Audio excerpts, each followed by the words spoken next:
Hello दोस्तों, जय हिंद। स्वागत है आपका हमारे YouTube channel smart learn with RK में। तो आज की इस वीडियो में हम बात करेंगे कि यूपी पुलिस में दरोगा कैसे बनते हैं, क्या है भर्ती प्रक्रिया, सभी पॉइंट्स के बारे में बात करेंगे।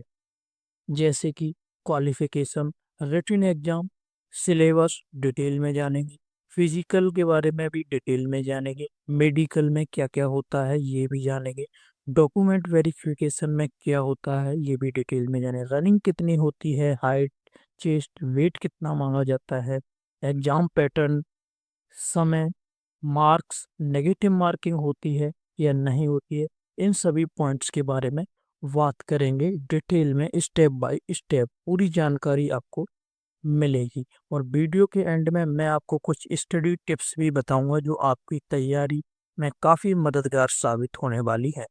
तो वीडियो को अंत तक पूरा देखें, बिना स्किप किए। पूरी जानकारी आपको इसी वीडियो में मिलने वाली है, ए टू जेड सभी पॉइंट्स के बारे में।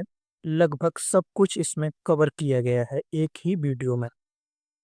साथ ही आप अगर हमारे यूट्यूब चैनल पर नए हैं तो चैनल को सब्सक्राइब जरूर कर लें, क्योंकि इससे हमें मोटिवेशन मिलता है और हम आपके लिए ऐसे ही इंफॉर्मेटिव वीडियोज बनाते रहते हैं।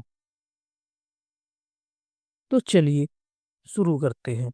सबसे पहले यहाँ आप देख सकते हैं स्क्रीन पर यूपी पुलिस में दरोगा कैसे बने। जब आप दरोगा बन जाएंगे तो आपको इस तरह से वर्दी पहनने को मिलेगी, ये तो सभी ही जानते होंगे। पहले पॉइंट्स के बारे में बात करते हैं। सबसे पहला पॉइंट है एलिजिबिलिटी क्राइटेरिया। क्या एलिजिबिलिटी क्राइटेरिया होता है, आप क्वालिफिकेशन क्या मांगी जाती है। तो यहाँ पर आप देख सकते हैं bachelor degree any recognised board of India, यानी कि भारत में आपने किसी भी यूनिवर्सिटी से स्नातक किया हो, कोई भी बैचलर डिग्री आपके पास अगर है, पास हैं आप, तो आप इसमें आवेदन कर सकते हैं।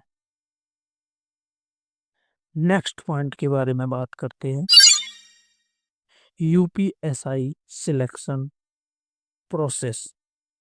इसमें क्या होता है, सबसे पहला पॉइंट यहाँ पर हमें दिया गया है अप्लाई ऑनलाइन। जब भी वैकेंसी कोई आएगी, इस समय वर्तमान में वैकेंसी चल रही है, जिन भी साथियों को आवेदन करना है कर सकते हैं। ऑनलाइन आपको आवेदन करना होगा। उसके बाद आपका रिटन एग्जाम होगा ऑफलाइन मोड पर। उसके बाद आपका फिजिकल होगा, मेडिकल टेस्ट होगा, डॉक्यूमेंट वेरिफिकेशन होगा। उसके बाद आपका सिलेक्शन होगा। अगले पॉइंट्स के बारे में बात करते हैं। Exam pattern. एग्जाम पैटर्न में क्या होता है, कुल आपको 160 प्रश्न आते हैं। इसमें कुल 400 अंक आपको दिए जाते हैं। समय आपको 2 घंटे दिए जाता है। 4 सेक्शन, प्रत्येक में 40 प्रश्न आते हैं। 100 अंक का होता है प्रत्येक 40 प्रश्न। नकारात्मक अंक नहीं, यानी कि नेगेटिव मार्किंग इसमें नहीं होती है। न्यूनतम योग्यता प्रत्येक विषय में 35 और कुल 50% अंक आपको लाने होते हैं। उसके बाद आ जाता है आपका रिटन एग्जाम। तो इसमें क्या होता है, लिखित परीक्षा का पाठ्यक्रम आप देख सकते हैं डिटेल्स में। नंबर 1 पे है हिंदी। हिंदी आपके 40 प्रश्न आते हैं 100 अंक के। उसके बाद मूल विधि, संविधान एवं सामान्य ज्ञान, ये तीनों सेक्शन मिला के 40 प्रश्न इसमें भी आते हैं और 100 नंबर के ये भी होते हैं 100 मार्क्स के। उसके बाद आता है आपका संख्यात्मक एवं मानसिक योग्यता परीक्षा, यानी कि मैथमेटिक्स। तो यहाँ आपके 40 क्वेश्चंस आने वाले हैं 100 अंक के लिए। उसके बाद आता है आपका मानसिक अभिरुचि। तो इस अब जो नया सिलेबस 2025 का है, उसमें मानसिक अभिरुचि को स्किप कर दिया गया है। तो अब बुद्धलिप्ति परीक्षा, तार्किक परीक्षा, यानी कि रीजनिंग आपकी आने वाली है 40 क्वेश्चन 100 नंबर के लिए। कुल आपके 160 प्रश्न आने वाले हैं, ये पहले ही बता चुके हम। 400 अंक के लिए आने वाले हैं। अब डिटेल में जान लेते हैं सिलेबस के बारे में। सामान्य हिंदी में क्या क्या आने वाला है आपका। हिंदी वर्णमाला, व्याकरण, पर्यायवाची, विलोम, संधि, समास, लोकोक्तियां और मुहावरे, त्रुटि शोधन, वर्तनी, लिंग, वचन, प्रसिद्धि, कवि और रचनाएं, हिंदी पुरस्कार। ये आपका हिंदी का सिलेबस है। इसी में से आपके क्वेश्चंस आते हैं। नेक्स्ट देखते हैं मेंटल एप्टीट्यूड एंड रीजनिंग। तो इसमें आपका दृश्य स्मृति, समानताएं, विषमताएं, एनालॉजी, स्थानिक कल्पना, अवधारणा, श्रृंखला, समस्या समाधान, निर्णय क्षमता, coding decoding, blood relation, Venn diagram, इन सभी टॉपिक से क्वेश्चंस इसमें बनते हैं। नेक्स्ट आता है आपका न्यूमेरिकल एंड मेंटल एबिलिटी यानी कि मैथमेटिक्स। यहाँ पर आपकी संख्या पद्धति, सरलता, एचसीएफ एंड एलसीएम, दशमलव, भिन्न, साधारण एवं चक्रवृद्धि ब्याज, लाभ, हानि, समय व कार्य अनुपात, प्रतिशत, मेंसुरेशन, तालिका व ग्राफ का उपयोग, इन टॉपिक्स से मैथमेटिक्स में आपके क्वेश्चंस बनते हैं। इसके बाद आपका आता है general knowledge, law and constitution. ये बहुत महत्वपूर्ण विषय है, इसको बड़े ध्यान से पढ़ना पड़ता है क्योंकि इसमें 100% श्योरिटी कोई भी स्टूडेंट नहीं दिखा पाता है। तो इसमें आपका भारत, पड़ोसी देश, वैज्ञानिक प्रगति, राष्ट्रीय अंतर्राष्ट्रीय पुरस्कार, पुस्तकें व लेखक, मानवाधिकार, ट्रैफिक नियम, अपराध व दंड सिद्धांत, संविधान, मौलिक अधिकार, महिला एवं बाल कानून, इन सभी टॉपिक से आपके क्वेश्चंस बनते हैं एग्जाम में। अब बात करते हैं अगले पॉइंट्स के बारे में। फिजिकल में क्या क्या होता है ये आप डिटेल में जानिए। आप देख सकते हैं इस तरह से आपका फिजिकल होगा। चेस्ट नंबर दिया जाता है जब आप एग्जाम क्वालिफाई कर लेंगे उसके बाद। डिटेल्स में पीएसटी, इसमें क्या कराया जाता है, ये फिजिकल का ही एक पार्ट होता है। वर्क, पुरुषों के लिए यूपीएसआई पात्रता मापदंड यानी कि मेल के लिए। सामान्य ओबीसी, एसटी, एससी, अनुसूचित जनजाति। हाइट आपकी 168 सेंटीमीटर मांगी जाती है और वहीं आपका चेस्ट 79 से 84 सेंटीमीटर यानी 5 सेंटीमीटर का फुलाव आपका यहाँ पर मांगा जाता है। नॉर्मल आपका 79 मांगा जाएगा, 79, और फुलाव के बाद आपका 84 यानी कि 5 सेंटीमीटर का फुलाव होना चाहिए आपके सीने में, छाती में। वहीं एसटी के लिए जो हाइट है वो 160 सेंटीमीटर अगर है उनकी तो भी उनको लिया जाता है, 160 रखी गई है। चेस्ट 77 होना चाहिए और फुलाव के बाद 82, फुलाव वही सेम है 5 सेंटीमीटर का, और यहाँ पर थोड़ी 2 सेंटीमीटर की कमी की गई है नॉर्मल में। महिलाओं के लिए पात्र यूपीएसआई पात्रता मापदंड क्या है। सामान्य ओबीसी एससी के लिए हाइट जो है 152 सेंटीमीटर है और अनुसूचित जनजाति के लिए 147 सेंटीमीटर हाइट मांगी जाती है फीमेल कैंडिडेट्स के लिए।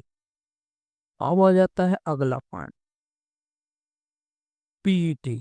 फिजिकल का ये पार्ट है, यहाँ रनिंग कितनी होती है उसके बारे में। तो यहाँ पर मेल कैंडिडेट के लिए रनिंग होती है दौड़ 4800 मीटर यानी कि 4.8 किलोमीटर। यहाँ पर आपको समय दिया जाता है 28 मिनट पुरुष के लिए यानी कि मेल कैंडिडेट के लिए। वहीं फीमेल के लिए 2400 मीटर यानी 2.4 किलोमीटर इनको समय दिया जाता है 16 मिनट फीमेल कैंडिडेट के लिए। ये होता है आपका फिजिकल। ऑलमोस्ट फिजिकल के बारे में पूरी जानकारी क्लियर हो चुकी है। अब नेक्स्ट पॉइंट देखते हैं। उत्तर प्रदेश पुलिस क्वालिफाइंग मानदंड एवं महत्वपूर्ण बातें। प्रत्येक विषय में न्यूनतम 35% और कुल मिलाकर 50% अंक लाना आवश्यक होता है। परीक्षा द्विभाषी होगी, हिंदी अंग्रेजी में होती है यानी कि दो भाषाओं में बाइलिंगुअल होती है। आप किसी भी एक भाषा में एग्जाम दे सकते हैं। सामान्य हिंदी खंड केवल हिंदी में, अलग अलग शिफ्ट सेट हो सकते हैं। सामान्यकरण नॉर्मलाइजेशन लागू हो सकता है। नॉर्मलाइजेशन होता है क्योंकि एक से अधिक को शिफ्ट में जब एग्जाम होता है तो नॉर्मलाइजेशन का नियम लागू हो जाता है। नॉर्मलाइजेशन होगा फिर आपका अगर एक से अधिक शिफ्ट में होता है एग्जाम।